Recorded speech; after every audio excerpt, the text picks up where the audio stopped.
நம்ம இவ்வளவு நாள் சத்திரியனா வாழ்ந்துட்டோம், இனிமேல் சாணக்கியத்தனமாக நாமளும் வாழணும். இன்னைக்கு ஆண்ட கட்சியும் ஆளுங்கட்சியுமே யார் யாரெல்லாம் கூட்டணி என்று அறிவிக்காத போது, அந்த கூட்டணியில யார் யார் அங்கம் வகித்து இருக்கிறார்கள் என்று சொல்லாத போது, மத்திய மாநில ஆட்சியில் இருப்பவர்கள் சொல்லாத போது, நாம மட்டும் எதற்காக முந்திரி கொட்ட மாதிரி அவசரப்படணும்?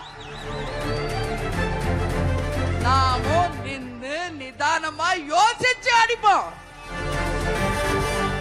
ஆனா தேமுதிக சாதாரண கட்சி இல்லை. மீண்டும் சொல்கிறேன், நமக்கென்று ஒரு கௌரவம் உண்டு, நமக்கென்று ஒரு மரியாதை உண்டு, நமக்கென்று ஒரு கண்ணியம் உண்டு. அதையெல்லாம் யார் மதிக்கிறார்களோ அவர்களோட தான், என் தொண்டர்களை யார் மதிக்கிறார்களோ அவங்க கூட தான் கூட்டணி. ஏன்னா தலைவர் சொல்வார், நான் தலை குனிவனே ஒளி என் தொண்டனை தலை குனிய வைக்க மாட்டேன் என்று. அதேதான் உங்க அண்ணியாரும் நான் சொல்றேன்.